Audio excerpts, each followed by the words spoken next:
Yo, yeah. The year pop music peaked. I mean, pretty true. Not gonna lie to you. 2024 was probably one of the best years in pop music in recent years. So makes sense. And top 10 best hit songs. 2024. Let's see what Sean's favorite Question. Have any of you ever played Shadow of the Colossus? That game where a tiny man ventures into a sprawling land full of titanic, skyscraping homunculi, and he knows that it's his destiny to choose which of these legendary beasts he has to conquer, even though the task from the outset just seems insurmountably enormous? Yeah. Wait, who made this beat?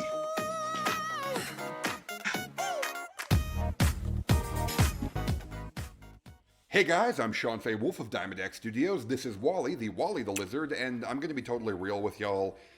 I don't even know where to start here. 'Cause I can do it with a broken heart. Definitely not with her. When I made my video counting down the top 10 worst hit songs of this year, I said that even if it wasn't necessarily the highest quality year for popular music I'd ever seen, there has just never been any time in my adult life where it felt like music represented the lifeblood of American culture the way it did in 2024. I mean, think about it. What were some of the best performing games, movies, and shows of 2024? Helldivers, Dune Part 2, the new season of Squid Game? Yeah, did you hear anywhere near as much buzz around those things as you did around the Kendrick Drake beef, the Tortured Poets Department, Sabrina Carpenter, Chapel Roan? Even adjusting for the fact that running this channel puts me in a terminally online pop music discussion bubble, music still felt like it took center stage of pop culture in 2024. And that makes the prospect of making this video, where I pick out and count down my top 10 favorite hit songs of 2024, extremely intimidating, to be honest. I was not exaggerating with that Shadow of the Colossus metaphor. I'm really not sure that I'm properly equipped to tackle works this towering and iconic in their genres, but just like a journey through the Forbidden Lands, while the task at hand is daunting, it also promises to be just as enthralling as it is deeply rewarding. If you haven't seen it, I highly recommend this video from Nathan Zed talking about how being an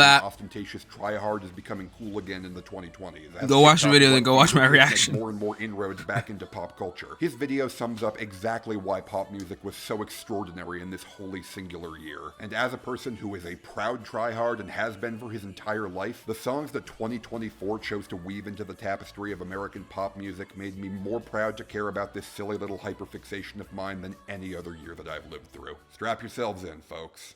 This is gonna be a ride. I'm late, but I'm here right now. Though I used to be romantic, I forgot somehow.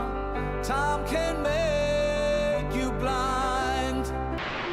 Okay, so to start off, just remind me real quick, what did I say again at the end of my 2023 pop music retrospective? 2023 was the single girliest year in pop music history, possibly only beaten by 2024, which I will get to, believe you me. Yeah, 2024 wins.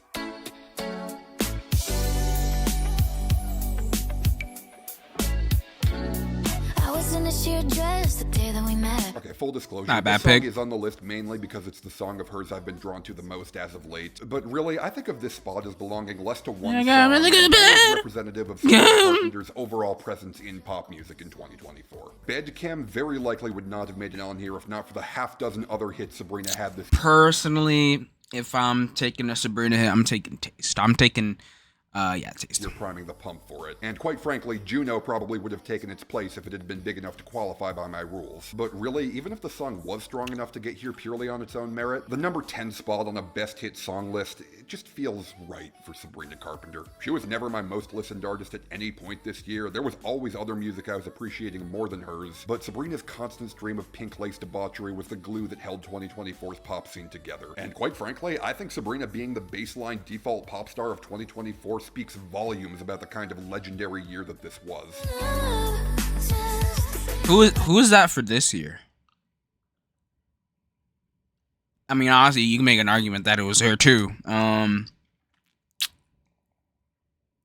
God, this year was so shit, bro.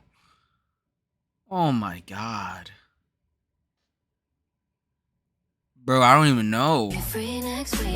It might even be her, bro. I mean, does Taylor Swift really count? I mean, she kind of released too late, I feel like. I don't know. Cute pink coquet doing sparkly Barbiecore TikTok dances, while female artists in 2024 were just making more grandiose, sweeping statements. From Taylor's carefully considered literary gymnastics, to Billie's more confident exploration of her control over sound, to Ariana and Beyonce's pointed genre explorations, to Charlie and Chapel's distinct efforts to take girly aesthetics and inject them with more high-minded purposes and themes. And now, let me be perfectly clear about this. I enjoyed most of what Ice Spice was doing in 2023 significantly more than I enjoyed the Tortured Poets department. So don't get the idea that I think girly music needs to serve a grander purpose in order to be worthwhile. Not at all. I'm just pointing out shifts in where the pop music meta seems to be going. And I think this particular shift is ultimately to everyone's benefit, because I am always happy to hear more ambitious music. And in terms of the surface level cotton candy side of girly pop, anybody else, like, when they look at this video, they're like, damn, bro, that's kind of stinky. Like, am I the only one? I might just be the fucking weirdo. No, actually, no. I am the sane one. You have a fucking pile of bras and underwear, bro. Think about fucking sweating under the fucking boobs, and then you got like a little doo-doo stain, and then it's all piled up. Oh my god. No.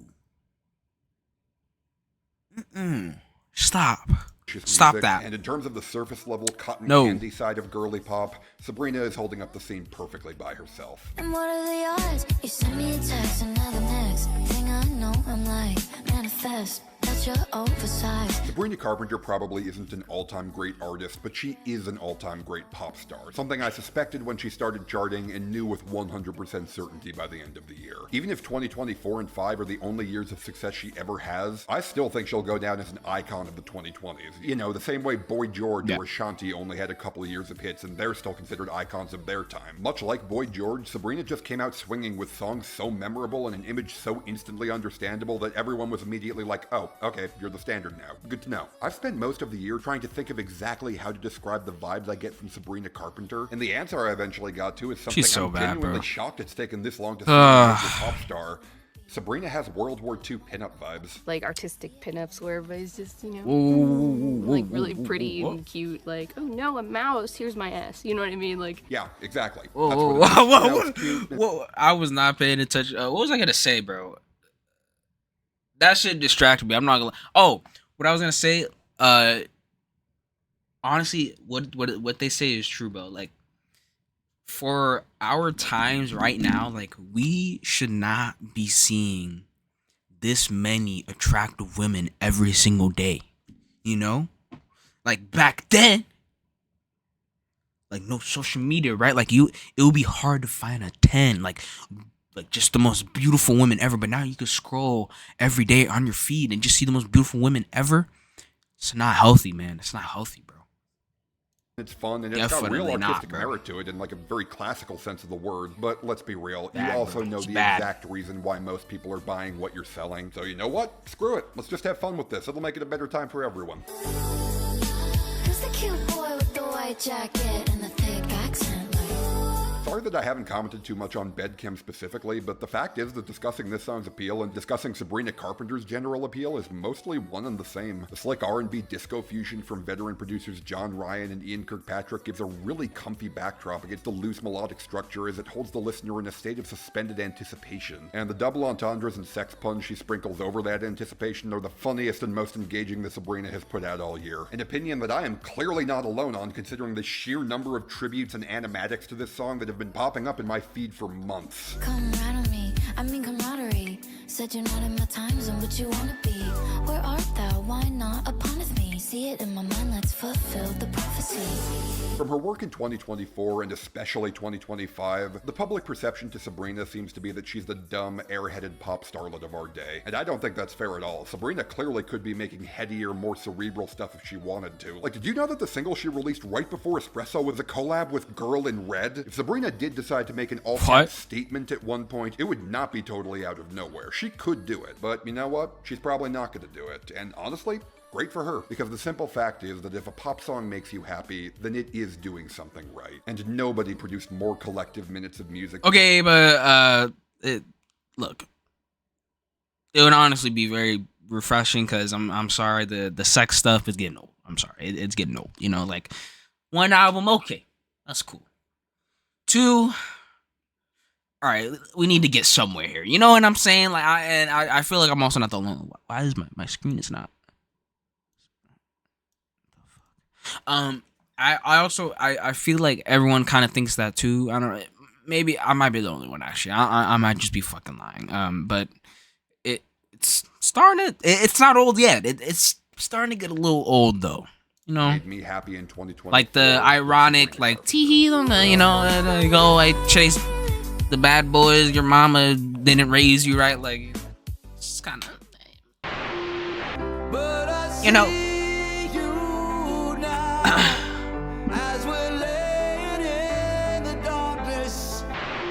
In December of 2024, Victor Willis, the lead singer of The Village People, came out and said in no uncertain terms that YMCA is not a gay anthem, that he never wrote it that way, and that anyone interpreting it that way is wrong, before proceeding to play YMCA at several conservative inaugural events. Now, putting aside the fact that this makes Mr. Willis one of the single deadest authors who's ever lived, I have to say that from a pure marketing perspective, I don't know if I have ever seen any artist make a move this idiotic. I mean, don't get me wrong, there never would have been a good time to try and straightwash a 70s disco song with the line, "Young man, put your pride on the shelf and you'll find many ways to have a good time in it." But I have to ask, Mr. Willis, why in God's name would you choose to make this statement at the exact moment when one of the biggest and most beloved sleeper hits in the country was this?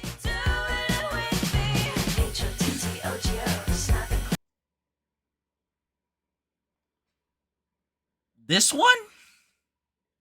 Really? The worst one? Like, hey, look, I'll give it all my flowers to Chaparral, and everybody knows this, you know. I like her stuff, and I like this song. But, like, but this one? You know, this one,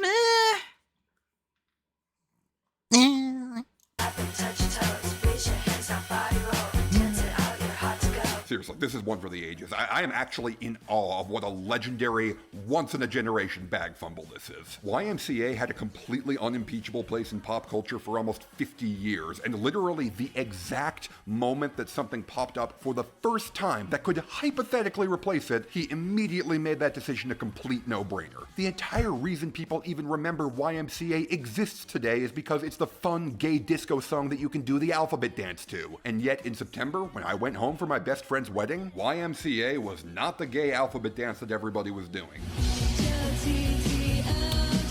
that actually is a very good observation. Like, the parallels are actually pretty crazy. I actually never thought of that. Look, you guys know me. You know that when it comes to pop music, a song's role in our culture, the space it occupied and defines in our collective cultural zeitgeist, is often just as important to me as a song's Like, damn, like, quality.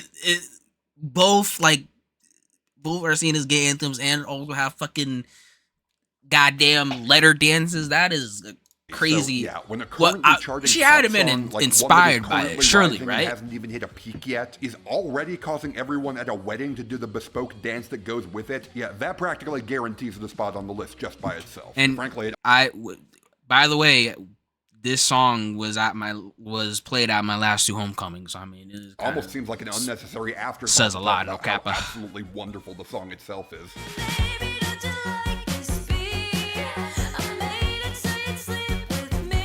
We all needed a cheerleader to help us through the insanity of the year. And on that front, Chapel delivers like a midwife, finding an extremely infectious, peppy vibe that really should be annoying, and yet somehow never seems to wear out its welcome. And that's not only because of the almost unsettlingly catchy melody, but because Chapel is really Why is there wearing her heart burgers off on her the sleeve with screen? these lyrics, or at least the sleeve of her handcrafted costume.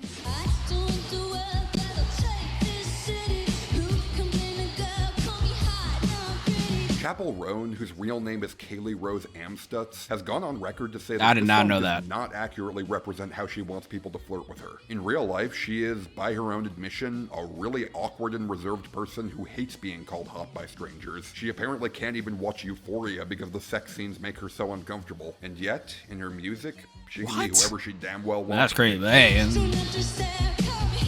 well, I can't watch Euphoria because it's a bad fucking show. Like, hey, man, people got their own issues with it, I guess. The moment she puts on that makeup and gets into persona, she is able to shed every inhibition she's ever had. I'm not gonna lie. I did watch Euphoria though. I did, and I'm watching season 3 because that is about to be the worst show ever made. Season 3 of Euphoria is about to be the most entertaining train wreck you could ever watch. And that's why I'm gonna watch it. You know. And just fucking go. And but it's terrible, by the way. Euphoria is terrible. Oh my god, that show is so bad. Online and offline personas. This is not only a refreshingly healthy so bad you gotta watch, but also speaks to just what a damn good actor this woman is. Hot to Go is a song about a horny lady who wants to find another horny lady and get some shit accomplished. Kaylee Rose might be a private citizen who values reserved privacy, but Chappell Roan is a buffet who is being served hot and fresh for any traffic who has the back ovaries is to come and claim fucking her. ripped. Yet, remarkably, despite the intensity of her insistence that she needs sex as quickly as she can get it, the song is still light as a feather, creating a contrast that's extraordinarily infectious. I mean, just listen to the way that Chappell goes at this bridge. What's it take to get your number? What's it take to bring you home? Hurry up, it's time to supper. Order up, I'm hot to go. She sounds so damn desperate on here, but not desperate in the adult sense. Not desperate by way of deep, lovelorn yearning with any fears or insecurities underpinning it, but more like a that show pisses me off. Can I talk about this for a second? This anime pisses me off, okay? And a lot of it's not even like, it's just like cringe, bro. I don't know why, but like it's just like cringe. You know what I don't know. You know what I've realized? I had an anime phase, and you know, after like a year, I realized that like a lot of anime are just really cringe and not funny, including this one. You know what I'm saying? Like, you know, I like the romance aspect of it, but by God, I'm sorry, the fan service. No, I'm sorry, it's bad. The fan service is too shameless. You know what I'm saying? Like, you know, I'm fine with the fan service now and then, but when it's that shameless, like, okay, dude, you know? And, like, the show's just not funny. A lot of anime is just not funny. I'm not gonna lie to you. Like, the only anime that I can truly say are, like, funny, Psyche K,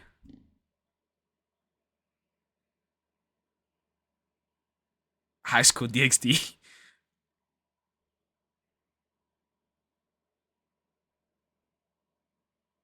Maybe fucking... Yeah, that's kind of it, actually. Wait. No. Yeah, no, that's...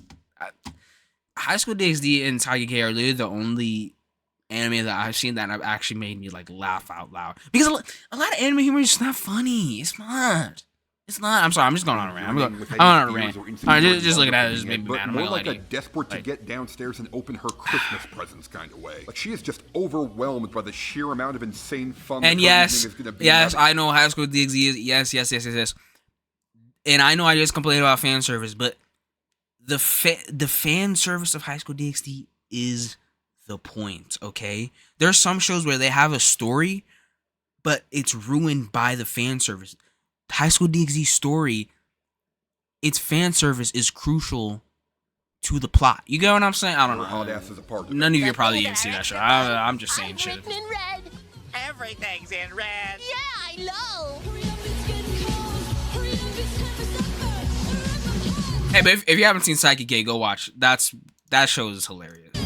That actually was hilarious. Hot to Go is an absolute gem of a song. One Punch Man season 1. That was kind of funny. That was kind of a funny, little thing. I like Saitama.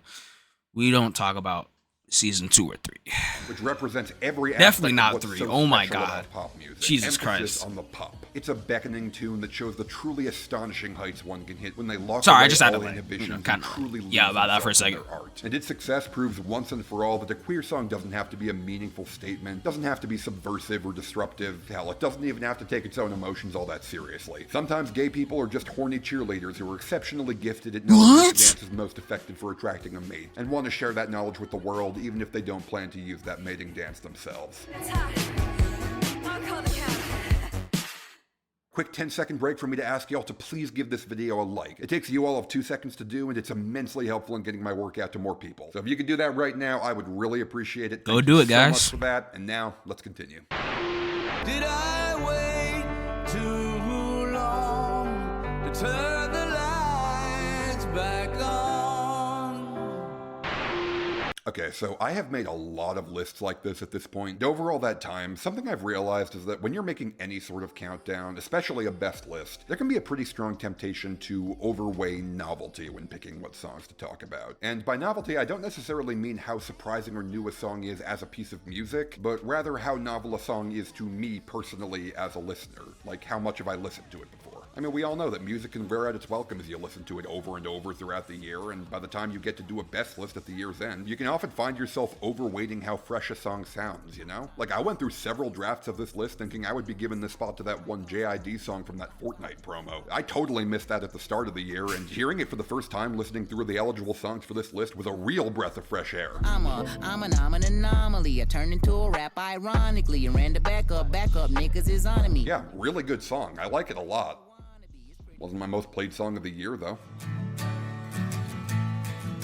My baby born a Birkin. She's been telling me all night long. I mean, yeah, obvious pick is obvious. Like, of course this was my most played song of the year. It was everybody's most played song of the year. Guys, I'm not gonna lie. Looking back on this song, it's cool. Did it need to be at number 1 for 19 weeks? No. Just no. It's cool though. You know what? For a song that really overstayed its welcome and was overplayed to death, it's better than Lose Control. There you go. I mean, that's kind of not. That's not a crazy bar to really catch, but it's better than Lose Control. It's better than Beautiful Things. Not better than Dallas Smile, actually. So. Not know this. I actually didn't see it getting that many headlines, but in 2024, a bar song by Shabuzi set a record for the most weeks that a song has spent at number 1 on the Hot 100 ever. 19 weeks at number 1, tying the record set by Old Town Road. And that is fucking insane to me. Old Town Road was such a moment. It was the music event of that summer, staying at number 1 for months despite all the biggest artists in the world striking at its underbelly. When that song broke the record, everybody knew it, and yet Shabuzi just kinda humbly climbed the charts up to the top spot and comfortably and politely sat there for months on end. If the calculations made by my friends at Talk of the Charts are accurate, this song has surpassed Blinding Lights by The Weeknd to become the single most successful song in the 7-decade history of the Billboard Hot 100. Is it that good? I am still in shock. Like, it's cool. It's a cool song, but really? But the more time passes, the more I realize how completely naive that shock is. This was inevitable from the start. Good Lord. Someone put me up a double shot of whiskey. Like, I even forgot this song existed. I'm not even trolling. I forgot the song existed before, like I think like a month ago. I was like, wait, this song exists. I totally forgot it existed. Genuinely. Let me be clear, just because a bar song wasn't as explosive a moment as Old Town Road doesn't mean that it wasn't a fucking moment. 2024 was a watershed year for the world of online music content, driven largely by Kendrick Lamar making the genius move of unlocking YouTube copyright on his music, directly Your age mentioned. an avalanche of some of the most entertaining reaction videos I've ever seen. But I don't think that Shabuzi's role in the music reaction world should be ignored. I have spent hours of my life watching hip-hop reaction channels who got recommended this song, wondering why the hell their audience is asking them to react to a country song, only to then have their faces light up with joy when they realize. Tell your girl to bring a friend. Oh Lord. I actually kind of like that you talking about that, because I'm a fucking YouTube reaction merchant. Like, you think you guys think that I just sit here doing reactions like all the time, and I'm not watching like other people's reactions myself. Like, no, bro. Literally every day I'm watching music reactions. I'm not even trolling, bro. I actually am. 1, here comes the 1 to the 3 to the 4. There's a party downtown near Fifth Street. Everybody at the bar getting tipsy. Everybody in the club getting Obviously, everybody's getting tipsy. They're at the fucking bar. tipsy. Oh, that clip is so funny. Yeah, no shit, they're getting tipsy. They're at the fucking bar. You play some country, skip. But I'm not gonna lie, I can let this rock. Everybody at the bar getting tipsy. This right here, this is what pop music is all about, man. Creative people making inspired moves to capitalize on different cultural cliches to make appealing art that brings people together. Shaboozey knew that Tipsy by Jaquan is one of the most beloved classics of the crunk era, that its core appeal as a sing-along jam still rung clear as a bell, even if you swap that crunchy minimalist crunk beat for a fuller and richer country tenor mix, and most importantly, that the idea of going out and drinking your troubles away into a wild ruckus, that's just a cultural universal that everyone can find solace and comfort in, even if just as an idea. This 9 to 5 ain't working. Why the hell do I work so hard? I remember reading a quote once that said country and hip-hop are a lot alike because they both sell millions of records and no one has any idea who's buying them. Pretty sure that quote came from back in the 90s before hip-hop and country became the two most mainstream genres in American music, but the fact remains that the two scenes have far more in common than people give them credit for. At their deepest roots, That's country true. and hip-hop both speak to the struggles of the kind of people that many institutions of cultural power would prefer to just pretend didn't exist. And so it's no surprise that a song that clearly has a deeply held respect for the roots of both genres, which hits such an unprecedented crossroads of cultural symbiosis. Especially when it's an endlessly replayable jam that knows how much it sucks to live in America at the moment, but is not dealing with that shit right now. 1, here comes the 2 to the 3 to the 4. Tell them bring another round, we need 30 more. In a year where the country music industry continued to hang black artists out to dry while rolling out the red carpet for every face-tattooed white rapper they could get their hands on, it is a hell of a fucking statement. Fucking The biggest Jelly country Roll. song of the year was a loud and proud love letter to black music that conquered the world in a way not seen since, oh, you know, the last time a black man shattered chart records and broke through every barrier the country establishment threw at him. Fuck you, Nashville. Country music is too good for you. True. Yeah, no shit. Yeah, stuck on a hill, outsiders inside the Why was he so mad? I'm gonna do my song now. Okay, yeah. In 2024, we saw new album releases from 4 of the most beloved and Uh, critically dun, acclaimed dun, artists dun, in dun, my life. dun, All of which saw dun, these dun, artists taking an unprecedentedly commercial-friendly, yet still deeply unique and disciplined direction. In order of release, these albums were Hit Me Hard and Soft by Billie Eilish, Brat by Charlie XCX, Chromacopia by Tyler the Creator, and GNX by Kendrick Lamar. These 4 albums were pillars of the year, producing a flood of instantly iconic jams, which, almost more importantly than their quality, seemed crafted out of deeply held respect for pop music as an art form. These 4 artists clearly do not see the word pop as a synonym for cheap, lazy, and disposable. And while I think I've made my case for the value of Sabrina Carpenter and her delectable fluff, I'd be lying if I said that these 4 artists and their effortless bridging of the gap between artistry and mass appeal didn't best represent why 2024 was the legendary year for the pop charts that it was. Believe it or not, none of the songs from Brat were actually big enough hits on their own to qualify for this list, but at the risk of spoiling things, all 3 of the other artists who made those albums will be represented on this list. And first up, we have an artist who swung for the fences, completely rethinking everything she was capable of doing from the ground up, and yet her best song of the year was the one that took the least chances. Shouldn't I? But I see her in the back of my Good pick. mind all the time. I agree. It's pretty funny. Here I am talking about the importance of novelty, how you need to do new and exciting things to keep people interested, how cool it is to see people gravitate towards new, exciting musical ideas, and yet sometimes Occam's razor slices that notion right in half. The Sabrina song wasn't all that novel, nor was the Shaboozey song if we're being real, and this is by a wide margin the most predictable song that Billie Eilish released in 2024. I don't know what to tell you. Sometimes the best music of the year is made by really fucking good artists taking the things that made them famous and doing them really fucking well. Yeah, pretty much.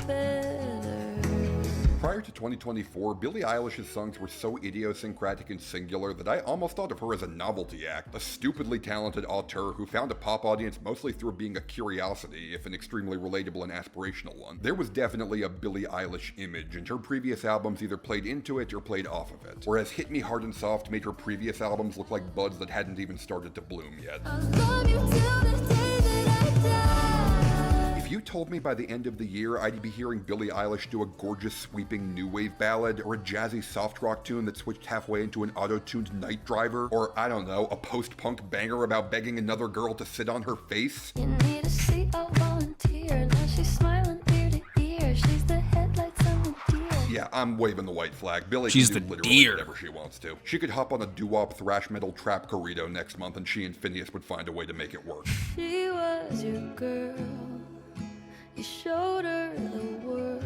Wildflower broke the record for the longest charting song on the Hot 100 that was never released as a single. It was clearly the underrated fan favorite of the album. It's the one that the people wanted to be here, and I almost feel stupid talking about why it is here. Like, oh my god, guys, did you know that Billie Eilish is really fucking good at making whispery sad girl ballads? Did you know that she has more emotional control over her voice than any A-list singer of this century, that her use of dynamics is second to none, that she uses silence as an instrument in a way that demonstrates a masterful control over the medium of sound? Did you know that Phineas has a second nature sense of exactly the timbre of acoustic guitar that will best underscore her? That he knows how to micro-adjust her reverb so seamlessly you'd swear the two are physically linked? That he composes the most intricate and delicately thoughtful melodies in the business and musically supports them so smoothly you'd swear his brain has a goddamn gyroscope in it? Have you guys heard any of this before? Do you know any of this? Huh?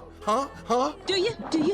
Like a fever, like I'm burning alive. So yeah, musically speaking, this song is nothing new for Billie. It's the exact same Wagyu steak I had last time I came to this restaurant, and it's just as perfect as ever. And that's absolutely great and all, but the reason this song made this list is because of its lyrics. Did I cross the line? Wildflower was inspired by a real Did she? situation where one of Billie's best friends broke up with a guy, only for Billie to wind up dating that same guy in July of that next year. And this song is about her guilt over that whole situation. She was crying on my shoulder.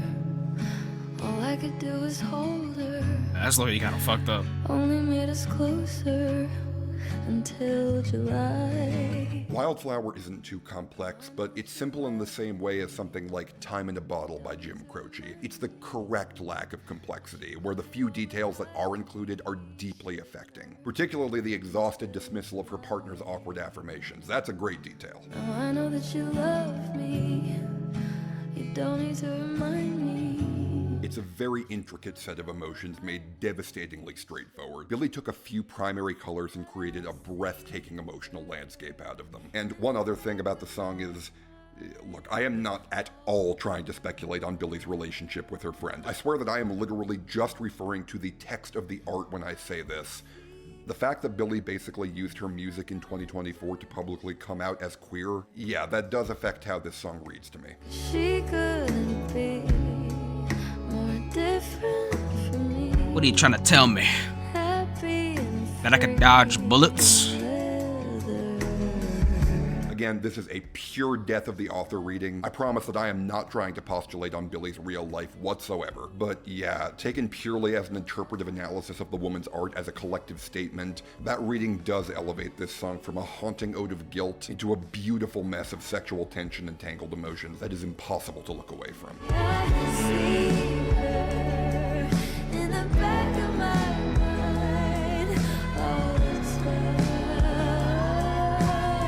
What are you trying to tell me? I've liked all of Billie's albums, but this is the first one that I've That I loved. can dodge After all the bullets? shit she's been through, it's great to see Billie finding stable footing and being more confident than ever. I can't wait to see where she goes next, especially when I know that the core of everything she does is this beautiful, no matter how much it expands.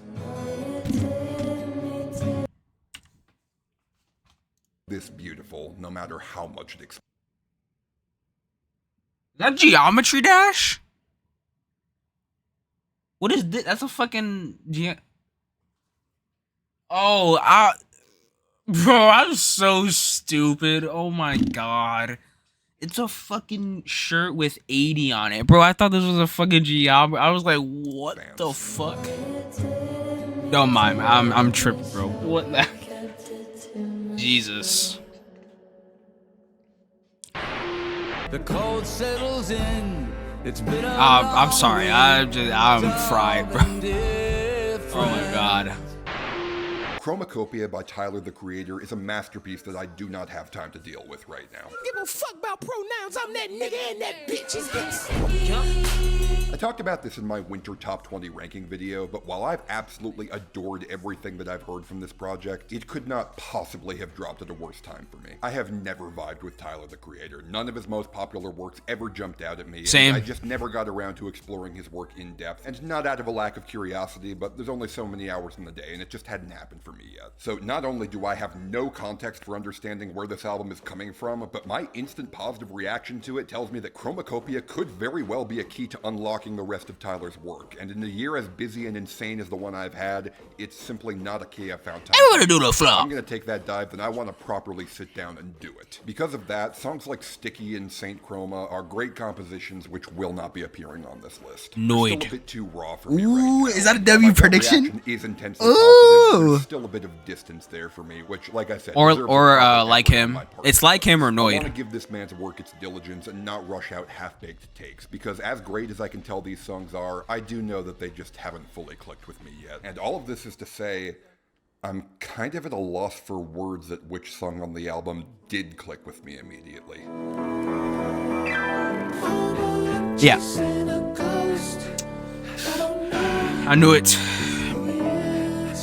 Okay, before anything else, shout out to Mike's Media, the YouTube channel with 22 subscribers that both filmed and cut together this really solid fan-made music video for this song. It only has a couple thousand views, but it deserves so many more. Please go give them some love from me. Seriously, fuck the trend of visualizers and no-effort lyric videos. I get that TikTok has made the whole thing seem futile and pointless, but come on, if you're an A-list artist, there is no excuse for you to not make a bespoke music video for your big hit songs. To be totally fair though, I can't really get mad at Tyler for not making a music video for this song in particular, because let's be real, who the hell expected this to be the hit?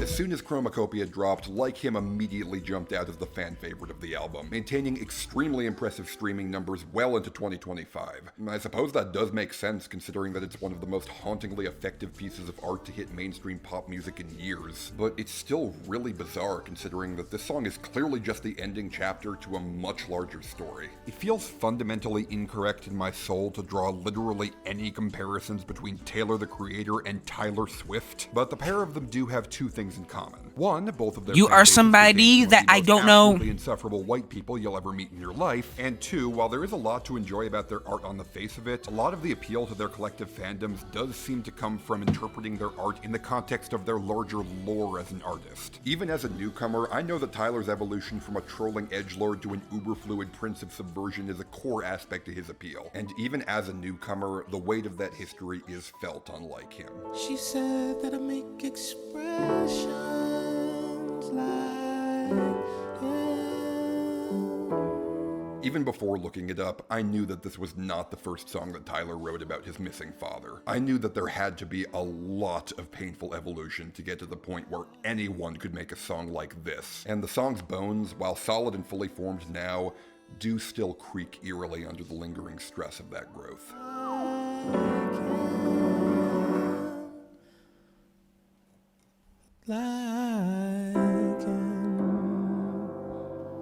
like him. We're used to stories about deadbeat dads. They're very common in all kinds of media, and they're a dime a dozen in the world of hip-hop. But a story about a father who wanted to be present in his son's life, and a mother who wouldn't let him because of her own trauma and baggage, that is a harrowing angle to take, and Tyler captures every iota of pain that this absence has inflicted on him. Not only through the literal hunting imagery of chasing a ghost, but through the raw vulnerability of his quiet, haunted pleas, and especially who they're addressed to.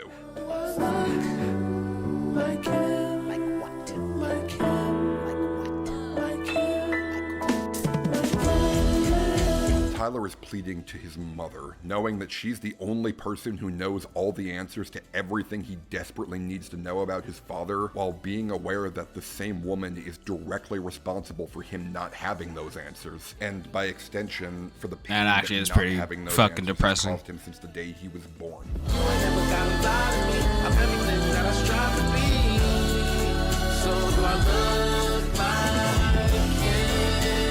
On this song, we are listening to a man mourning the child that he never had the chance to be. The child with a father to give him proper guidance. It straight up feels like attending a funeral, complete with a eulogy where the one responsible for the death repents and seeks forgiveness. It was my, not him, because he always wanted to be there for you. And I'm sorry I was young, but he's always wanted to be a father to you. If you didn't know, that outro at the end of this song is a recording of Tyler's real mom admitting that she was wrong. She takes full ownership of her actions, and from the sound of it, this is able to help Tyler find some degree of peace, especially since, as you'll know if you've heard Tyler's other work, she did work hard to give him a good life on her own. And affection, attention, attention. How could I ever miss something that I never had? Her reasoning may have been misguided, but she genuinely believed she was doing the right thing, and so Tyler allows himself to accept, or at the very least acknowledge, her apology. And really, how often do you see something like this? Like, not just in pop music, but in any kind of storytelling. How often do you get a 3-minute piece of art that builds an entire tragedy, something so deeply rooted in truth and personal lore and so deeply cutting, and yet still finds a conclusion that offers both hope and satisfaction? Something that doesn't erase or downplay the pain, but does close the loop. That is pretty dangling amazing. Threads by the time the song ends, and does so in a way where countless newcomers are able to feel that emotional truth, even without the greater context. Like him is a goddamn masterpiece of musical storytelling, and the fact that it didn't even make it into the top half of this list, yeah, 2024 was just built different, man. So don't hold that against him, because it was my fault. Just, forgive me. This is normally the part where I'd be sharing some honorable mentions that just barely missed the list, but I'm actually going to be changing up the way I handle honorable mentions in my upcoming projects. So if you want to know which songs just barely missed the cut, I would ring that bell on top of subscribing, because I will be talking about my honorable mentions, just not in this video, in another video that's going to be coming to the channel very soon. Damn, really? Normally the part of the video where I'd say goodbye and tell you guys that part 2 is coming soon, but you know what? This video is stupid late, and y'all have been stupid patient, so you know what? Let's wrap this all up. On to number 5. And maybe you love me, maybe you don't. Maybe you'll learn to, and maybe you won't. I'd love to hear you sing along. This is one of my favorite songs of all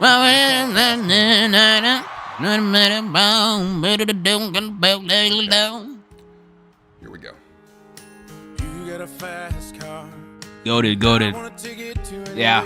5A. Yep, here it is. Just like I promised. And if I could just defend myself for a moment, even though this song was released and did hit its peak in the summer of 2023, I do think it's fair to count it as a 2024 hit as well, since it did receive a very substantial second wind in February of 2024 after Combs sang it with Tracy Chapman in one of the most legendary Grammy performances of all time. So yes, Fast Car by Luke Combs is a 2024 hit song, and to that point, I'd argue that it's one of the most important hit songs of my generation. A statement which is going to make some of you extremely unhappy with me, so please let me justify it. So I remember when we were driving in your car, speed so fast I felt like I was drunk. First of all, the fact that this is a straight white man covering a queer black woman's song, that doesn't bother me whatsoever, and that was not a given, to be clear. Longtime viewers will know that I am not afraid to call out culture vulture bullshit when I see it, but in this case, I simply don't see anything to call out. Chapman gave Combs her full blessing, and even before I knew that, it was obvious that Combs had an extraordinary amount of respect for this song. It was clear from the outset that he knew that he was the student, and all he wanted was to do right by his master. To that end, though, while this cover is artfully masterful, I get why so many people thought that it wasn't particularly necessary. Combs plays this cover as straight as an arrow. Far from trying to claim it, he sounds like he's actively trying to copy the Chapman version as closely as he can. At first glance, this is nothing but a Xerox, and I had no idea why it was hitting me so damn hard every time that I heard it. I just kept on waiting for the moment that the reason would click with me, and then I watched Todd in the Shadows video on this song, and he said this. You listen to the original version, and Tracy Chapman is that person. I hear a homeless dropout with an alcoholic dad trying to escape poverty. It's not just a given or assumed thing that can happen. It's a real question whether these two people can have the quote-unquote boring happy ending. And just like that, everything made sense. You've been working at the convenience store. Wait, am I slow? I don't get it. The whole thesis of Todd's video was that Fast Car doesn't feel anywhere near as personal coming out of Luke Combs' mouth. And yeah, he's completely right about that. When Tracy Chapman sings Fast Car, it is a character song coming out of that character's mouth. Well, it's obvious that Luke Combs is not singing about himself. Still ain't got a job, so I work in the market as a checkout girl. Luke Combs is a narrator, a person who has not lived through this specific experience, presenting the story in the first person only through a voice of omnipotence. When Luke sings, it stops being a personal story, and it turns into something far more general, even as he sings it with all the reverence and emotional truth that he can possibly muster. And you'd think that that would make the song lose its power. Instead, it turns this into the only cover of Fast Car I've ever heard that justifies its own existence alongside the original. We'll move out of the shelter, buy a bigger house, live in the suburbs. When Tracy Chapman first released Fast Car, buying a bigger house and living in the suburbs was a standard part of the American dream. This was the quote-unquote boring happy ending, to the point where the idea of not being able to buy a house in the suburbs for granted marked you as part of a disenfranchised underclass, an idea tragic enough to build a heartbreaking character song around. Meanwhile, at the same time Fast Car by Luke Combs was climbing the charts in 2023, John Oliver put out an episode of his show where he talked about home ownership. He opened it by saying this. If you are under 35, honestly, this story isn't for you. It'll never be for you. You will never own a home. Sorry, that is the deal that you made when you decided to be born after 1988. Yeah. 1988. Oh, what are the chances, bro? No way. Past 35 years, so many of the experiences of Fast Car that used to be emblematic of the poor and disenfranchised have become the expected standard of living for most people in Gen Z. No one can afford rent, people are taking out loans to pay for groceries, the cost of living has skyrocketed as the minimum wage has barely moved. Our generation is getting crushed like bugs under the weight of a broken system, so of course a version of Fast Car that's loosened its direct ties to one specific character without compromising the emotional truth of her story has resonated so profoundly with people. I get what he's trying to say now. I understand. This isn't some hack turning the recognizable melody of Fast Car into a dance song for clout, or just covering it solely because it's a classic that everybody knows. I mean, come on.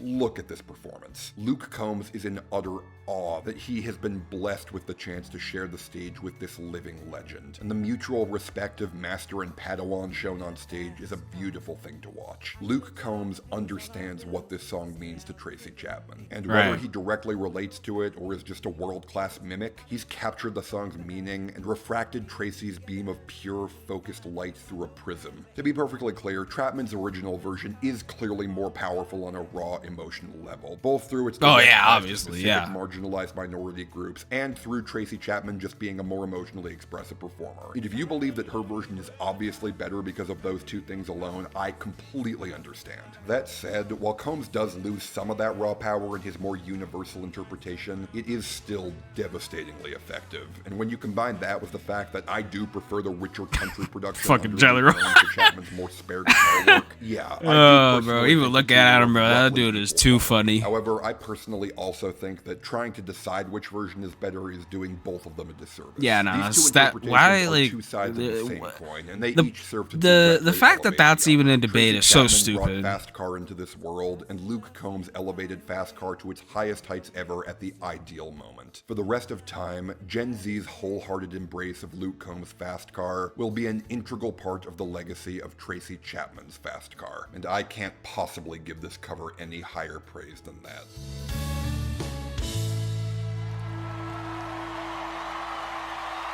Where's his hat? Oh my god, I'm glad to have that one off my chest. I've been holding on to that one for nearly 2 years now. And for those of you who insist that Fast Car was a 2023 song and I should have put a real 2024 hit in this spot, just stop. Saibow. Stop your whining. This is what we're doing, and if you don't like it, I really don't give a shit. I mean, I am going to give you what you asked for, but I'm doing this for me, okay? Oh yeah, I forgot it was 5A. I forgot. I mean, come on, you guys didn't really think I'd be satisfied leaving it there, did you? Did you honestly think that the 5A on the Fast Car title card was a typo? Come on, y'all know me better than that. Oh man, the live replay from the premiere chat is going to be fun to watch back when this is over. Kissing on a blonde in a backyard pool, out where the wild things are. So, yeah, Fast Car and possibly Doing This accepted, this is the best Luke Combs song I've ever heard. For the specific reason that, much like Fast Car, it is one of the least Luke Combs songs that Luke Combs has ever made. Like I've said before, Luke Combs is a good artist, he has a pretty high floor, but oh my god did that floor get crowded after a while. Every year we get 2 to 3 new radio staples where Combs uses way too many words to talk about how much Burning he in loves his some wife and how she's the center of his records, world, and it got turning. so very old so very quickly. Cut to 2024, where not only was Luke Combs' new radio staple a badass hard rock barn burner off the soundtrack to Twister 2 of all things, but his big sleeper hit was actually one of the very few Luke Combs songs not written by Luke Combs. It's actually a years-old character song originally intended for Eric Church, which tells the story of a young man driving across the country to find a life of wild passion and adventure in California. Gee, I wonder why this resonated with me so much.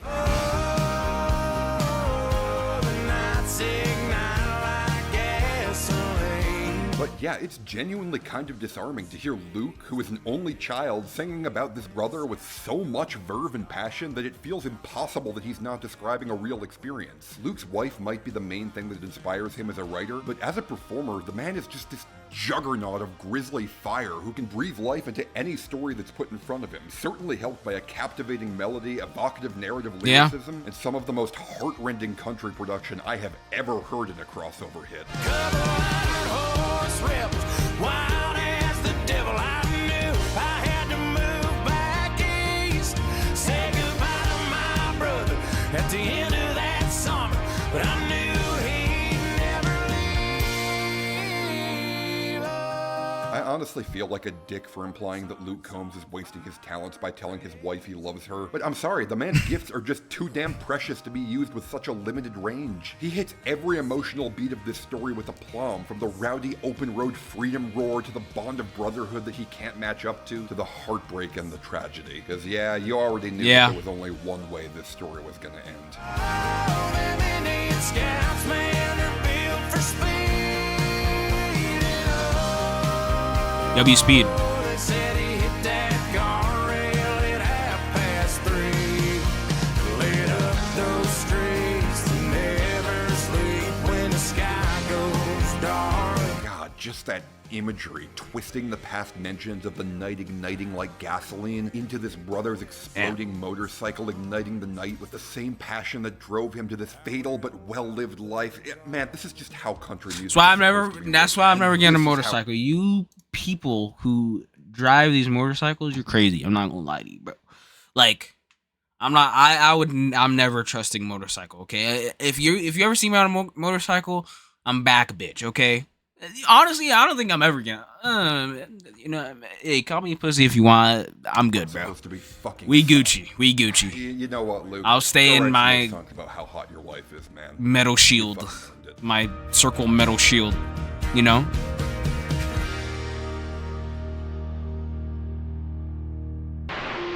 You've had enough, but I won't give up on you. Four. Look, there's no point in sugarcoating it. This YouTube channel has been a total mess over these last few years. I've been very transparent with all of you about the reasons why my upload schedule has been so volatile, from the intensely difficult family issues to the focus on grad school to a whole bunch of other bullshit in between, and I am intensely grateful to all of you who have stuck by me for all this time. Still, though, even if my excuses are legitimate, that doesn't change the fact that things have been really roughshod and scattered around here for a few years now. Not only have my videos been constantly delayed, but there were several times where I wrote full scripts for videos, but then just didn't have the ability to get them out while they were relevant, and I just needed to scrap all of that work. Just really shoddy time management on my end all around. However, I believe that in any situation you can find a silver lining. And in July of 2024, I wrote a piece about a new pop song that was just starting to ascend the charts at that time. It was my first reaction to the success of this song and this artist, and quite frankly, after reading it back, I don't think there's any better way to communicate what this song meant to me and to the pop music. I'm glad Hot to Go isn't the fucking only chaperone. I mean, honestly, I should have expected this either way. I mean, it makes sense. Me reading the piece out loud, unedited, as I wrote it in July of 2024. So now I invite you to look back, return your mind to the greatest summer in modern pop music history, and enjoy my first reaction to the artist who would change everything. Give it up for Chapel Run!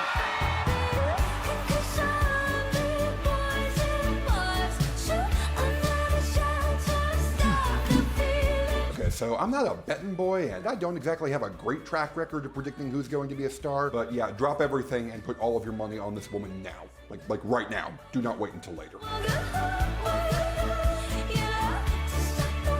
2024 is pretty clearly and obviously the most exciting year of pop music in the 2020s so far, with an absolutely extraordinary degree of hype and big name releases across all genres that have elevated pop music out of being an omnipresent background noise back into a dominant cultural force rivaling the iTunes era of Katy Perry and Rihanna. This has held true across all genres, but if the past year has taught me anything, it's that the girly pop movement are the ones steering the cultural conversation and longing for the kind of big name, image-driven spectacle pop that we seem to have lost in the Trump era. And yeah, Chapel Roan is her. She is what they want.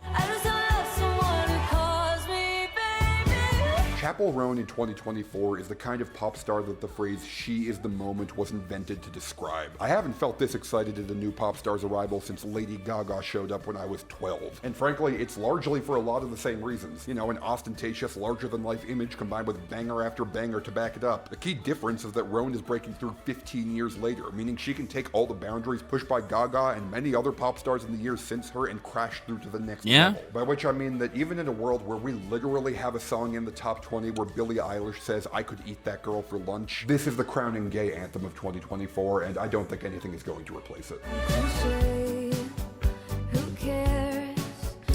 I agree.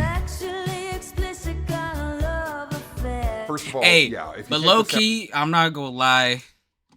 You guys kind of hoed her in 2025. Like, come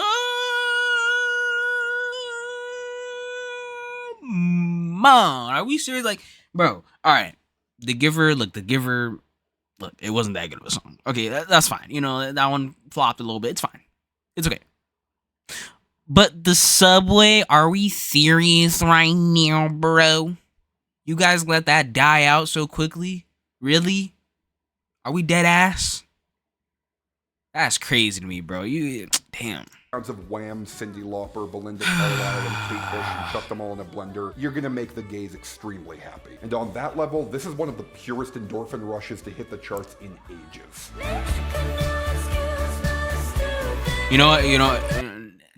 It wasn't Chaperone's year 2025, 2026. She's gonna be there. She's gonna be on top. Cap. It's time. God, that melody, those high notes, just inject it directly into my veins. It's like Cupid by 50/50 if you roided it out like the Hulk. One of the reasons Taylor Swift is so successful is that she's great at finding melodies that transition in and out of each other into separate parts, and that's a weirdly uncommon skill in pop music, but it's one that Chappell Roan has got down pat, right down to fully utilizing the bridge in the same way Taylor does. Seriously, the bridge to Good Luck Babe is one of the most insane musical climaxes to hit the pop charts in years, and that's even before we get to what Yeah, she's that bridge saying is on that bridge, which crazy, bro. holy shit.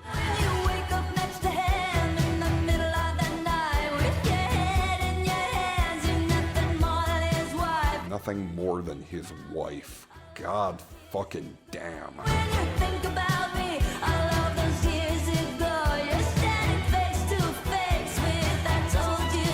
Yeah, this is a song about Chappell Roan addressing a bisexual woman who sees her as nothing more than a cheap, fun thrill before she goes to settle down with a man, whether that be by choice or just because that's what society expects her to do. It's a heartbreaking scenario to find yourself in, and Roan wrings every iota of emotion that she possibly can out of this scenario. From the anger, frustration, and bitterness tinged with the devastating knowledge that there's only so mad she can be at this person because that's just the way the world is.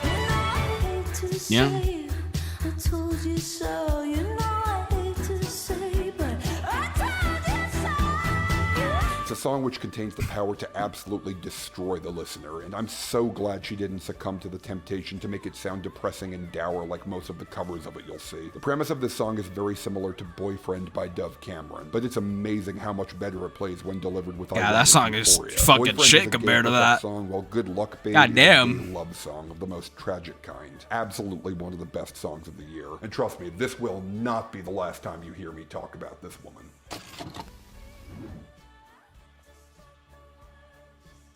Yeah, I think that about sums it up.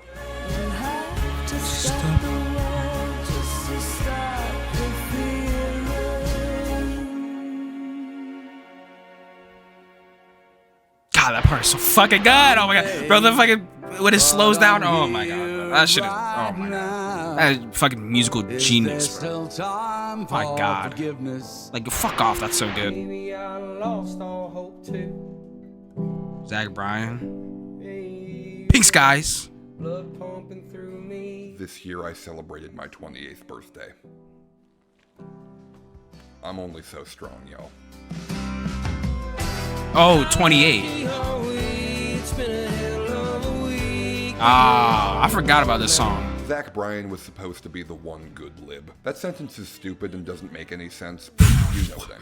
Out of all Twitter the just be shitty white saying guys shit, bro. flooding the country charts and doing everything in their power to affirm country music's worst stereotypes as unchallenging music for stupid, nasty people, 28. Zach Bro, I Bryan can't even. Bro, that's me in 10 years.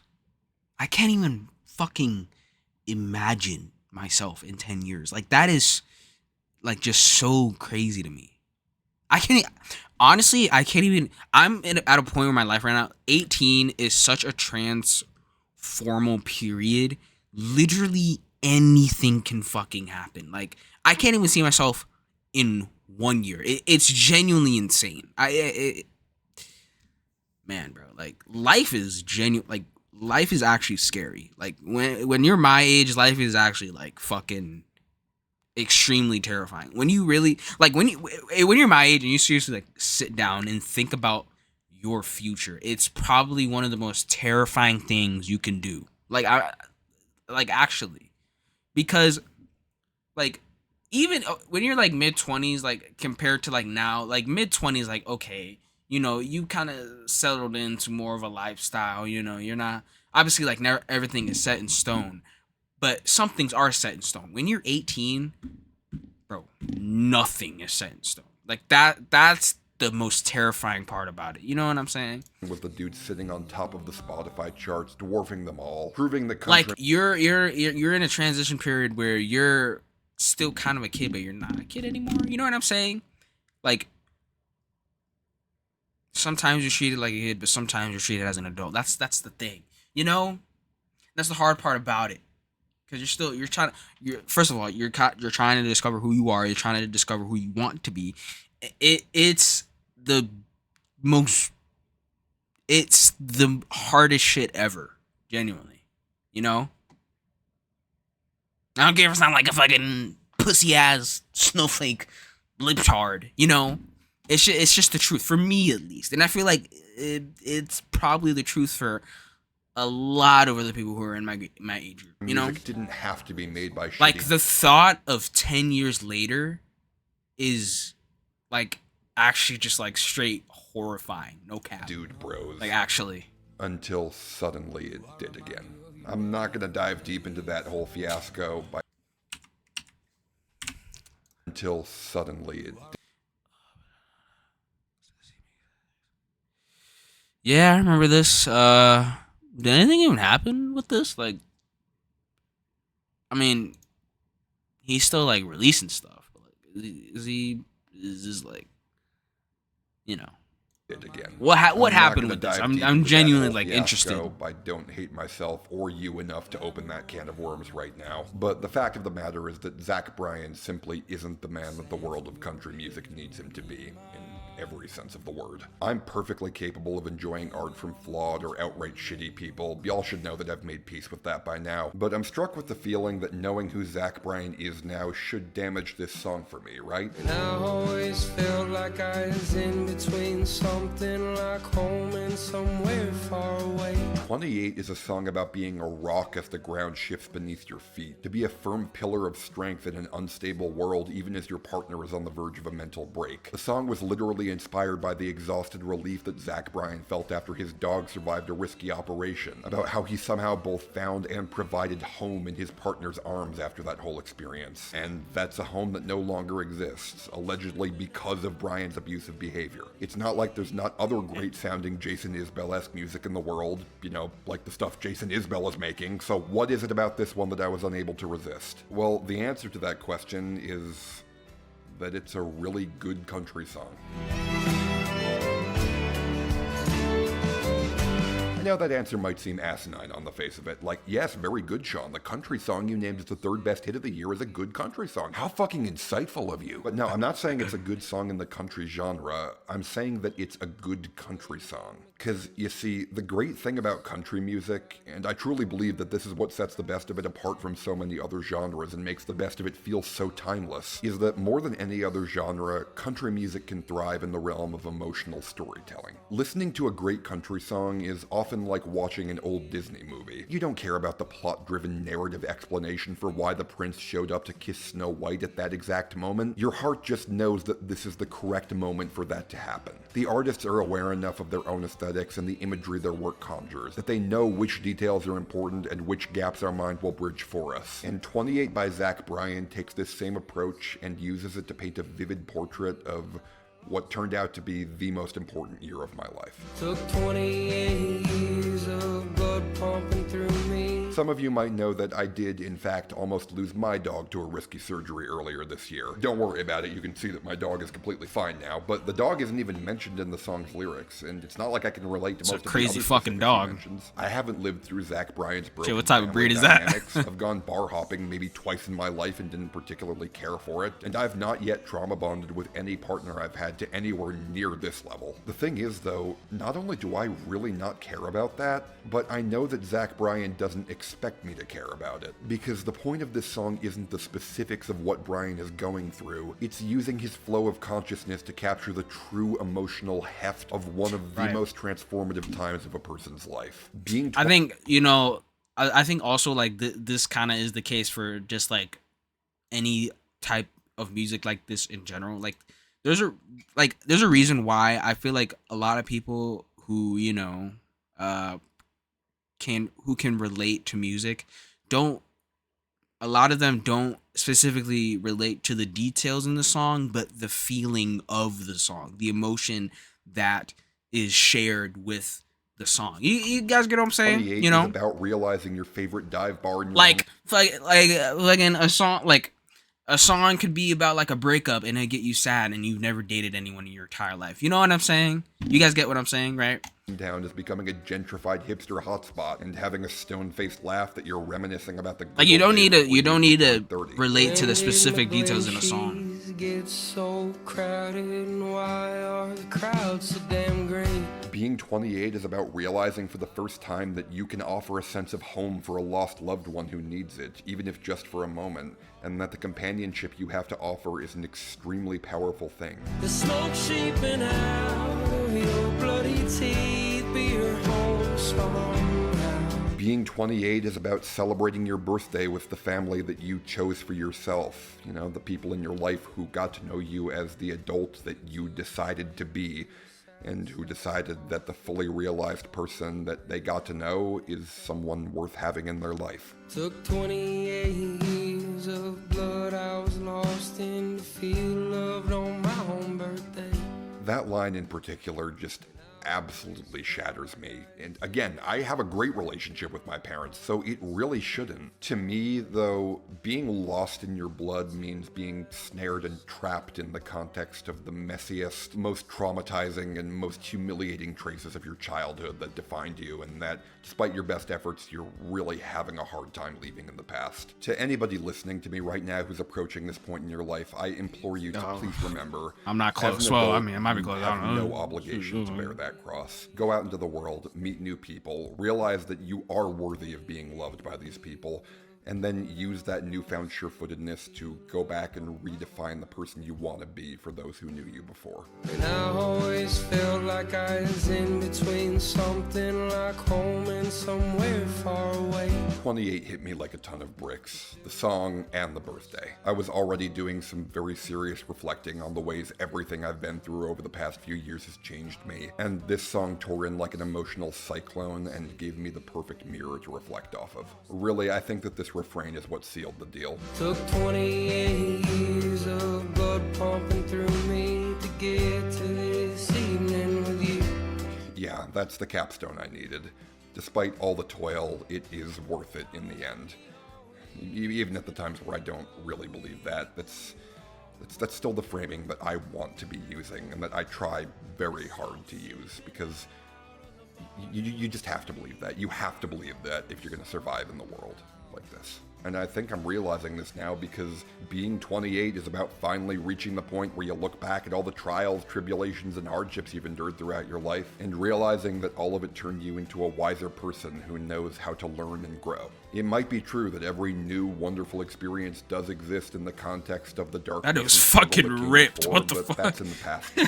I'm sorry, that caught me off guard. What the hell? Why was the guy so fucking buff? You choose your destination, and it's time to drive. I'm sure that's Like, not geez, what the most fucking huge army you'll ever see in your entire life just comes out of the fucking screen. Like, what? And Brian captured the emotional reality of this age flawlessly, whether he meant to or not, and whether I like it or not. I hope that you get better, Zach. Whatever demons inside you, do us all a favor and give it a good roundhouse to the sack, would you?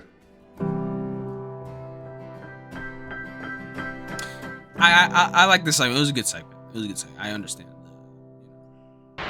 the message there. I like it. Yeah.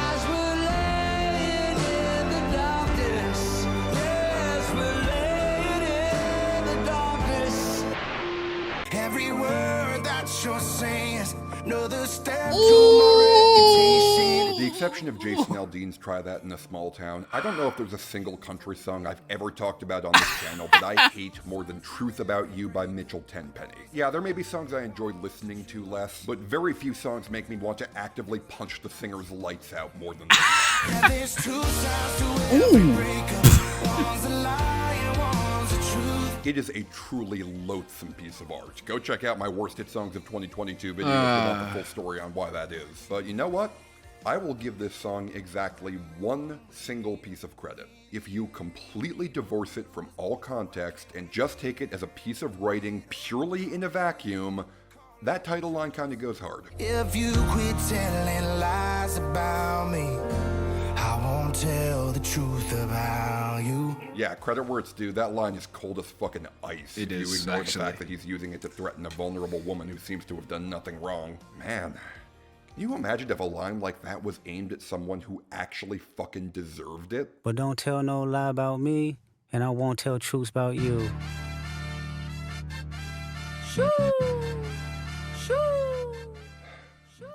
The Fucking nerve of you, Dennis. Okay, got a Benjamin and a Jackson all in my house, like I'm Joe K. Hellcat, made his homeboys in them types LA solo K. Everybody wanna be demon till they get chipped by your throwaway. This song was my number one until the very last minute. It still deserves the number one spot. It's basically a tie. I mean, what could I even say? It is literally a song about why the guy who made my number one worst song of the year sucks as an artist and a person. Yo, spoiler, bro, damn. As I did in half the time. On God, I'm ready to double the wage. I'd rather do that than let a Canadian nigga make Pac turn in his grave. I hope it goes without saying that much like Bedchem was on the list thanks to all the other Sabrina songs priming the pump, Euphoria is taking this spot as a representative of everything Kendrick did during the beef. I mean, Not Like Us is Not Like Us, and the number of things that one goddamn song did for music as a whole is impossible to overstate, but it's also a compact statement optimized to travel far over everything else. In essence, Not Like Us is the 720p render of a video meant to go TikTok viral, while the song that I'm choosing to spotlight for this segment is the 4K DPX master print.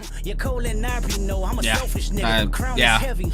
I pray they my real friends. If not, I'm YNW. For most of the beef, the general Oh my god, dynamic of the if you weren't there, like, I actually feel bad for you. Like, oh my god. Like, bro, people born after this year, I feel bad for you because you didn't experience this. My god, bro. Was a dog turd that Kendrick stepped on in the street, and Kendrick was cleaning off his nightclub God. with full-on breakdances. Literally, like, off. fucking prime Twitter when this whole shit was happening. Like, oh my Euphoria god. did contain Well, not prime Twitter, but like, good few sneak really peeks just good how fun Twitter. Kendrick was gonna make this. Don't speak on the family, Crody. You can get deep in the family, Crody. Yeah, fuck all that pushing P. Let me see you push a T. Yeah, this is a very entertaining listen on multiple levels for sure, but that is not how this song lives in my brain. How many more fairy tale stories about your life till we had enough?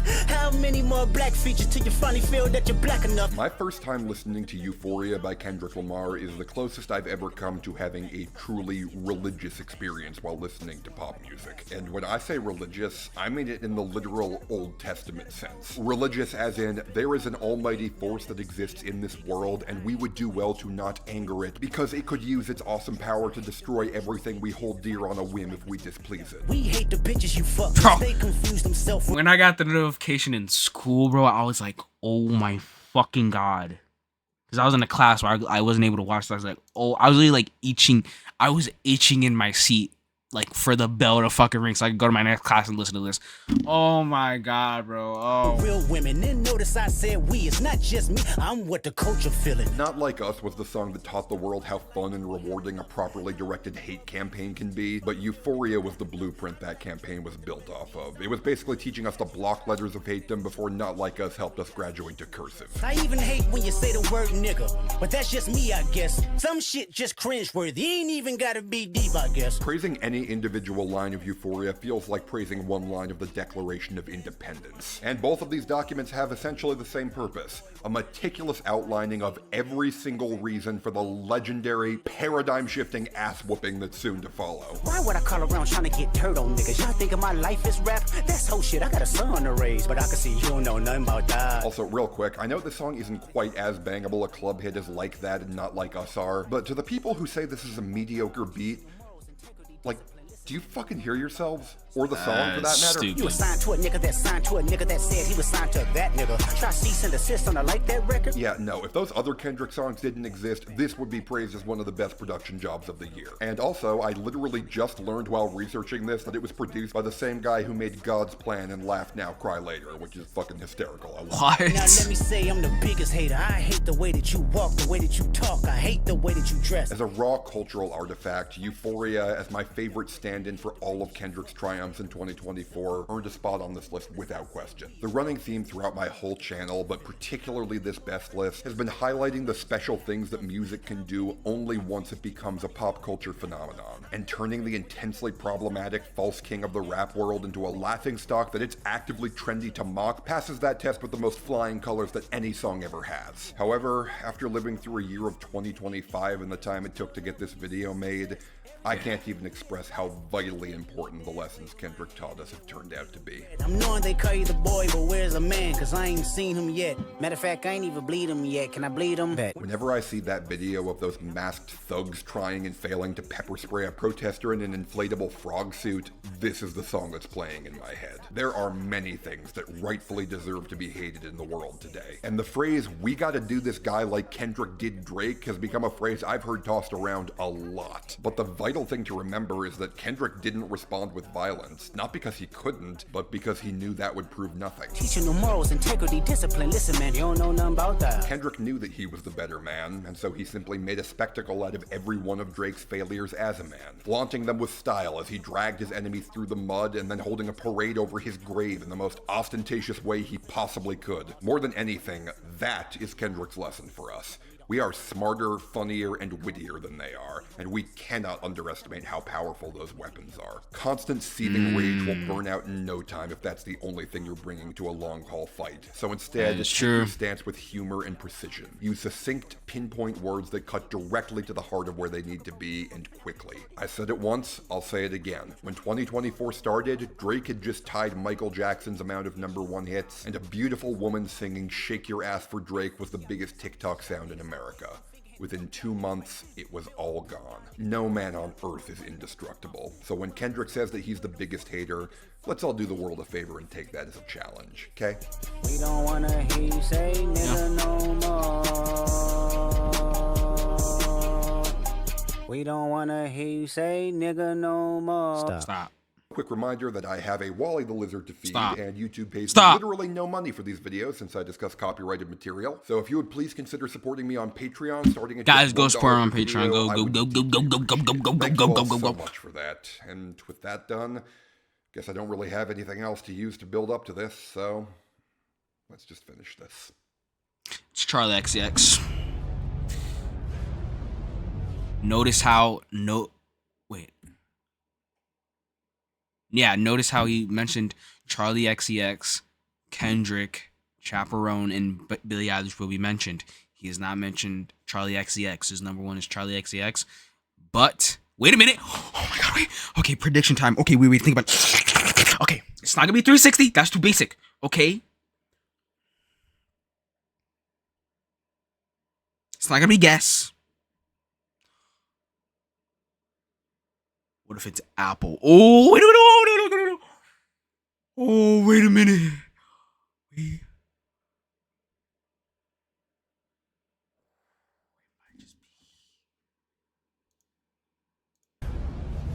I mean, he was like, "Hey, fuck it, bro." Think about it. Hey, everybody shut up. He did say it in the worst list. He said, "Fuck it," though. Put his #1, a song that didn't even chart. So what's wrong with him putting Apple, which is something that charted and was pretty big and was the proud moment, on the list? Huh? I'm not thinking like I do, bro. Ooh. It's Charlie XX. He said he was gonna talk about Charlie XX. He hasn't talked about Charlie XX. Charlie XX is #1. Just watch.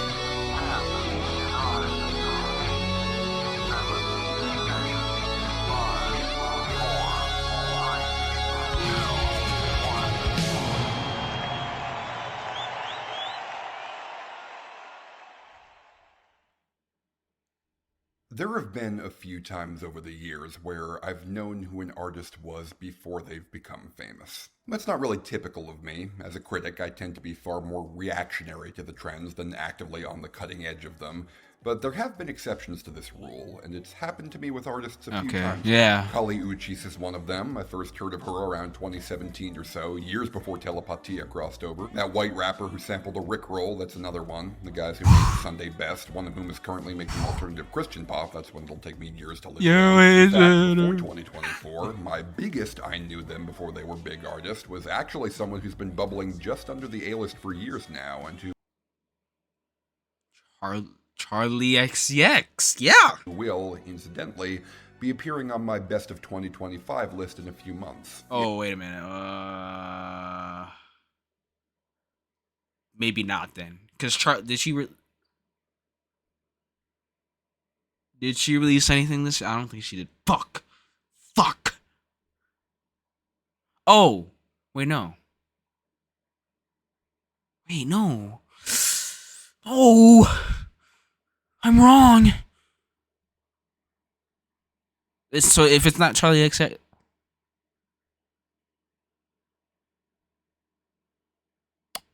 No, it's not Olivia Dean. What? Are you fucking stupid?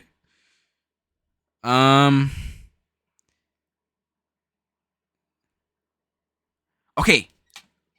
Here's what he said, right? He said he knew they were under the A-list, and they're also going to be in 2025. But how is that possible when Charlie XX didn't release anything in 2025? Did she release something? No, she didn't. She did not release anything. Who had a big, like, song this year that... Oh, shit. My bad. I actually don't know. Really? Yeah, I feel a certain fondness for all of those artists I've mentioned, but none of them are the big one. I've never publicly shared who the big one is. Quite frankly, I don't know if y'all are even gonna believe me when I tell you who the big one is. Wait. I don't know. Why don't I know this? Okay, who was kind of got bigger? You know, but okay, if they're showing up on this 2025 best list, it's not Charlie XCX. Then who the fuck is it? It's not Somber because he wasn't. Tyler? No, you have it this year.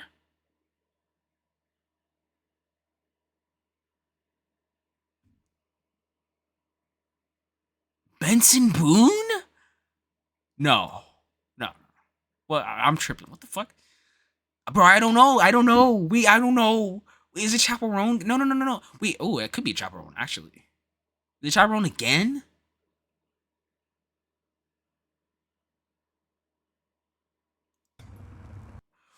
Wait, I don't know. Wait, guys, I want to get this right so bad. I actually want to... Fuck, I want to get this right so bad. Fuck.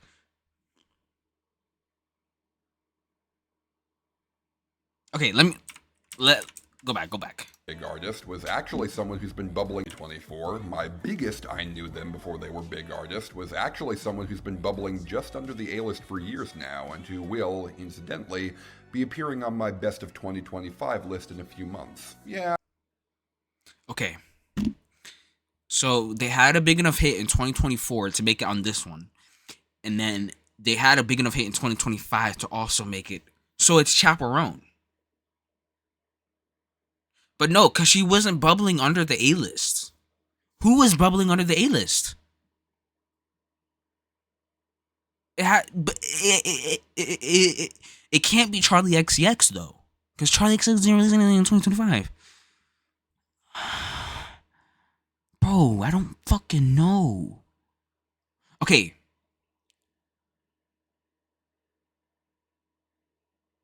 No, it's not Sabrina. It's not. Wait. Is it Sabrina?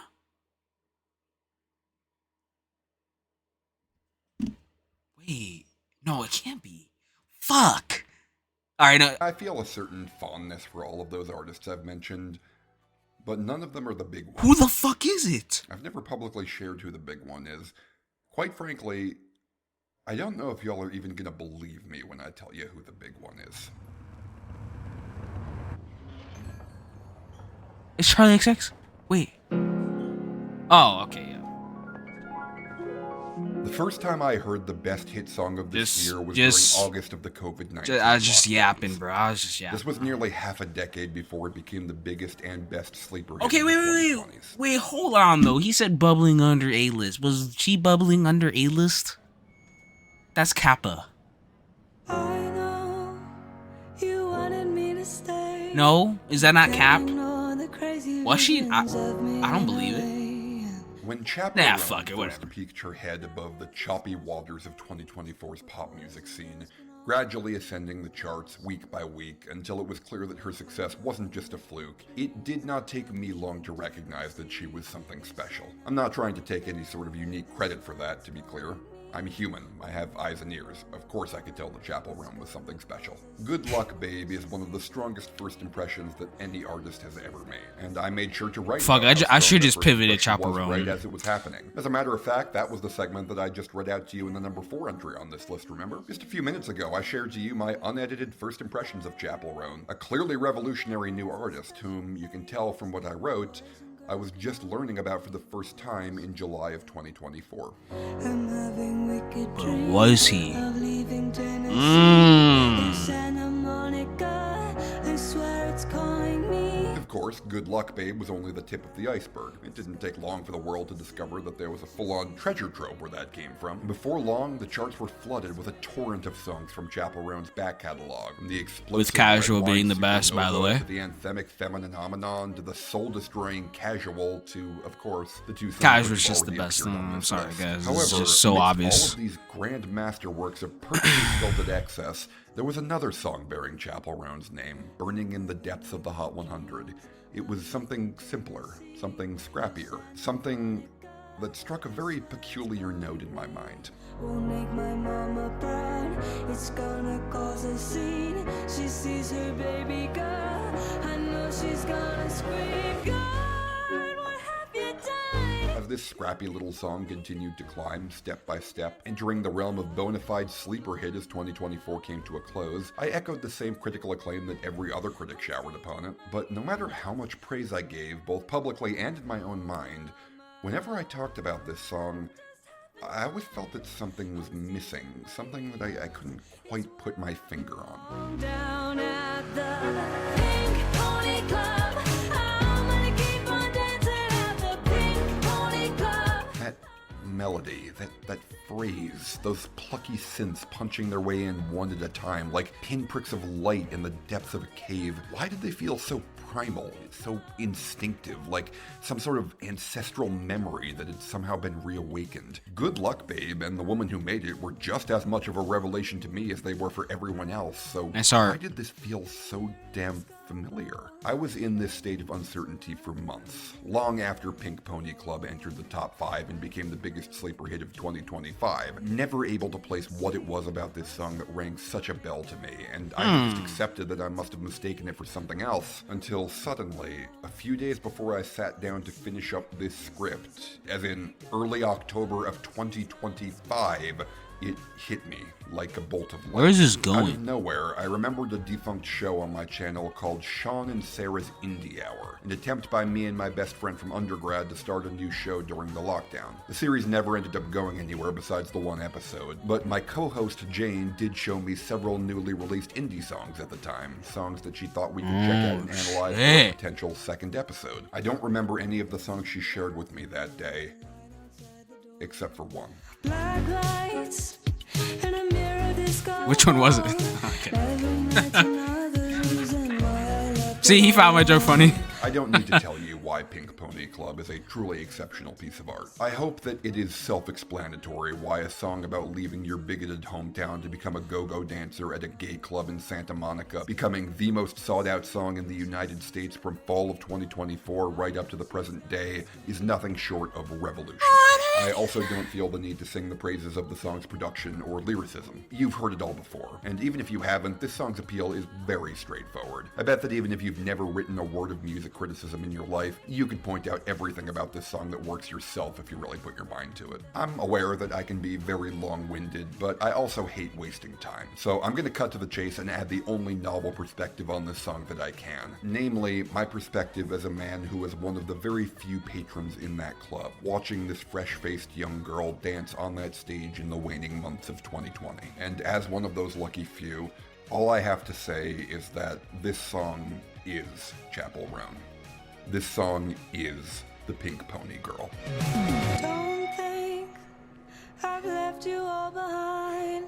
Still love you in Tennessee, you're always on my mind. Pink Pony Club, as a commercial product, did nothing when it was released. This song was dropped on the same day as Tootsie Slide by Drake. And that was the world into which it was born. A world of isolation, misery, uncertainty, and despair.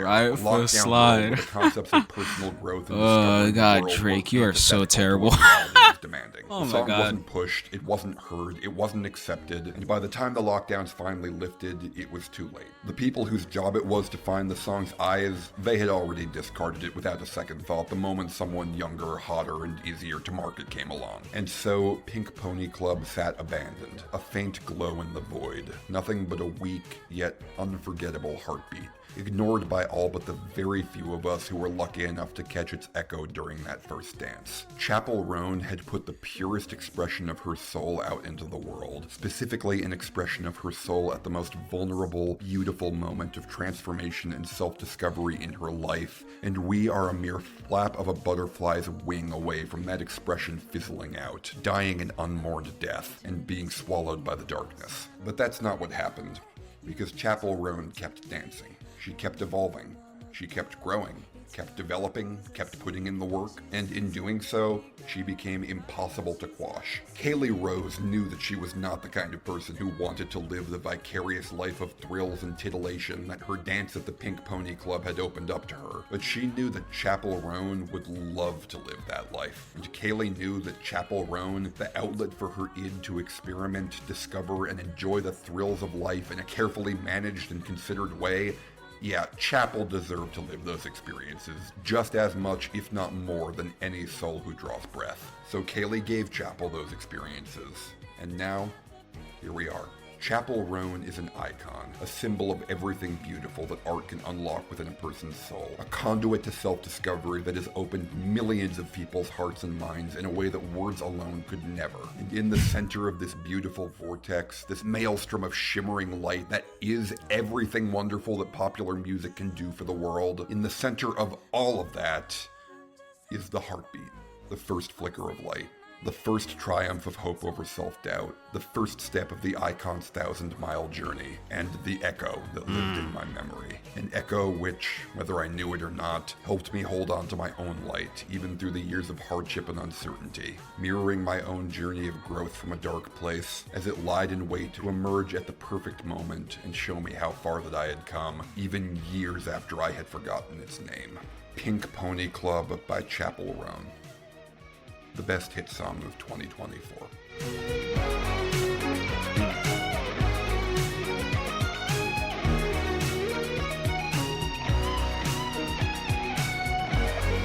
Hey.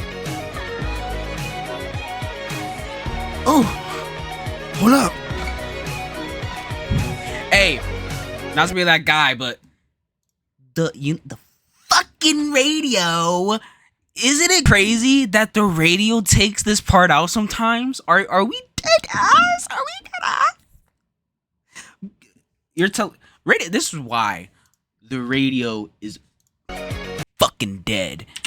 You're telling me that you need guys.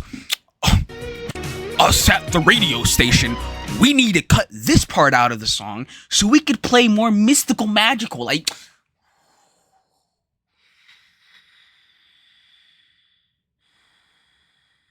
you hear Pink Pony Club and then they fucking skip this part. You're like, wait, what? And it's like, I'm sorry, I'm here for someone else. Like, where the fuck did my song go? You bitch.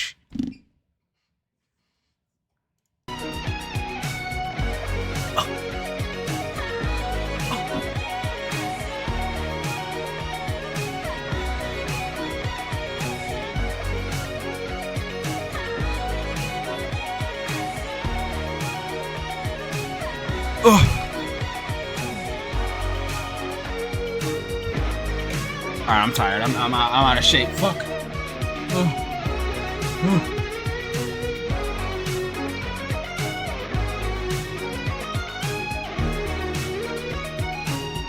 Looks.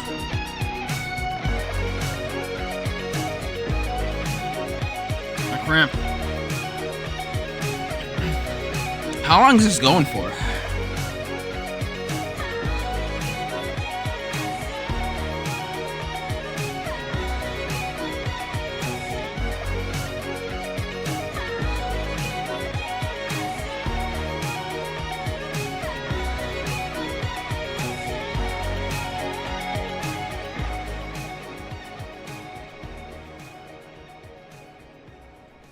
But now we gotta cut that part out for fucking out of my mind, out of my time. And I tell you I'm no good at being alone.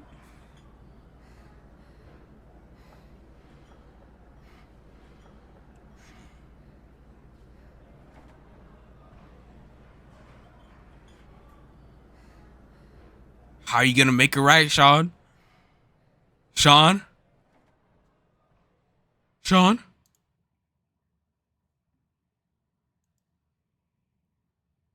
How is he gonna make it right? I mean, were things wrong? I mean, the video is pretty fucking good. Was there any wrong? I mean, seemed fine to me. Cool. I guess you're gonna right some wrongs or something. I guess yeah, man, that was pretty good. That might be my favorite Sean video.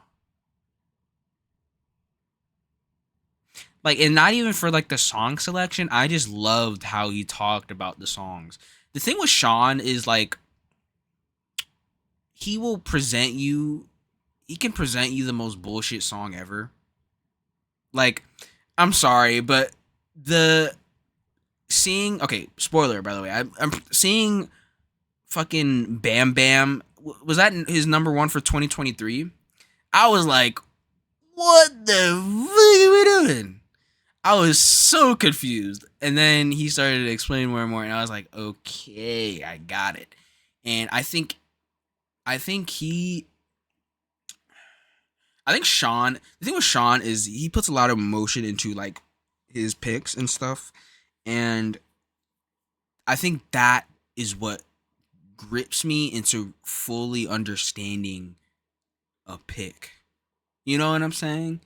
I think he's probably the best person. He's probably the most he's probably the most persuasive person who does these lists.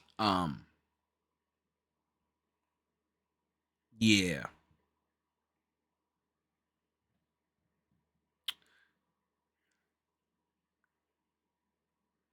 Low key, I think Sean is probably like the best fucking list maker. I'm not even glazing at this point.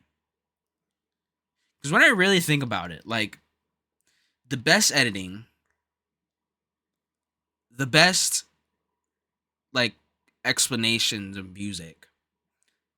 Well, I don't know about that. Well, I what I meant to say was the best explanation for why the music is good to him. I think the best person to explain like the actual music, like breaking down the music, is definitely fucking Mark Grondin. Obviously, like that dude is fucking. He knows how to break down a song and like, oh, well, actually, this instrument actually will complement that. He's the best at that. I don't think Sean is better than him at that, but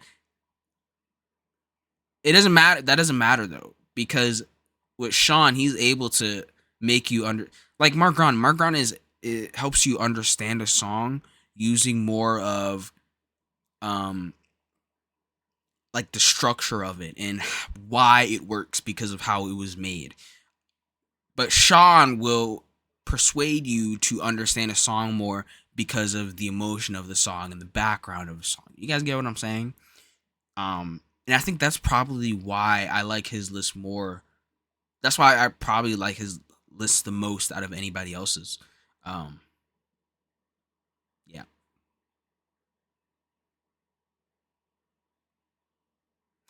I still think Casual's better. I'm sorry, I don't know what that was like, but I'm picking Casual. But I do see why he did put that as his number one. It was a predictable number one. Yeah. But there's a reason why it was fucking predictable, because it's a great damn song, you know? That's why I fucking Try That in a Small Town was a predictable number one worst. That's why everyone in the fucking music community had to like either create some special rules or completely omit that fucking song entirely, because it's just such an obvious number one, you know? For the worst list, obviously. I think, did anyone put that song on a best list? I would actually love to find a person who would put that song on a best list. That would be funny as shit.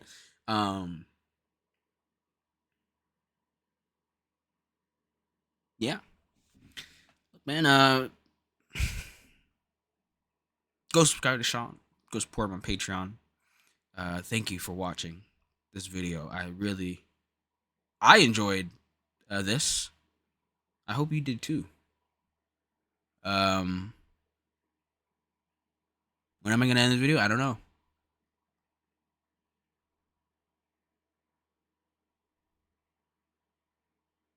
I wonder when he's putting out.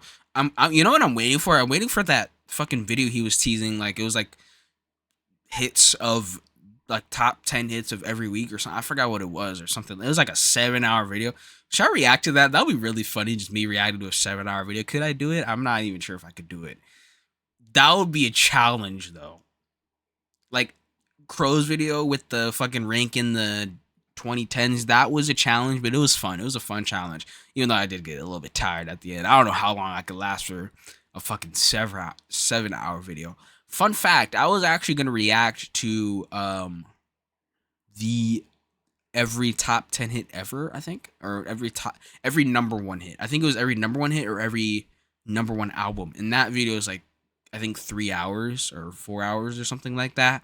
That probably would have been the longest video that I reacted to. Oh, and also, what video? The fucking, oh my god, Double Agents video. That video was also pretty long too. Remember when I used to do really long reactions? What happened to that? I still kind of do though. This is a long fucking reaction. Holy shit. Probably because I've been yapping. Alright, thank you for watching. If you're here, type in the comments. Booty. No, not that. No. Type in the comments.